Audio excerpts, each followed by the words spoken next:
Hello friends, இந்த video என்ன பார்க்க போகிறோம் அப்படின்னா டெமாலிஷன் சீரிஸ் உடைய வீடியோ 2. இது என்ன மிக மிக முக்கியமான விஷயம் என்ன அப்படின்னா to be check safety of neighbour premises. நீங்கள் எங்கே டெமாலிஷன் பண்ணுறீங்களோ அக்கம் பக்கத்தில் வீடு இருந்துச்சுன்னா கண்டிப்பாக அது செக் பண்ணுவேன். காலையிலேருந்து நிறைய சரியாக திட்டு வாங்கினேன்.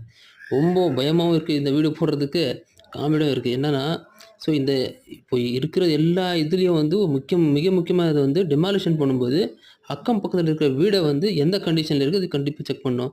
சப்போஸ் பாத்ரூமில் ஏதாவது இருக்கா, இல்லை ரூம் இருக்கா. ஏன்னா நேற்று பண்ண விஷயம் என்ன அப்படின்னா எனக்கும் தெரியல அது என்ன ஆகிருக்கு அப்படின்னா அந்த மாதிரி இப்போது அந்த கலவை எடுக்கும்போது சின்ன சின்ன கலவை சின்ன சின்ன கல்லுங்க போயிட்டு பாத்ரூமில் விழுந்து பாத்ரூம் பிளாக் ஆகிருக்கு. இது ரொம்ப ரிஸ்க்கான விஷயங்க. இது கண்டிப்பாக இந்த விஷயத்தில் கண்டிப்பாக நுணுக்கமாக பார்த்து தான் செய்யணும். இந்த இன்ஃபர்மேஷன் உங்களுக்கு இன்ஃபர்மேட்டிவ் இருந்துச்சுன்னா கண்டிப்பாக வீடியோவை லைக் பண்ணுங்கள், சேனலை சப்ஸ்கிரைப் பண்ணுங்கள்.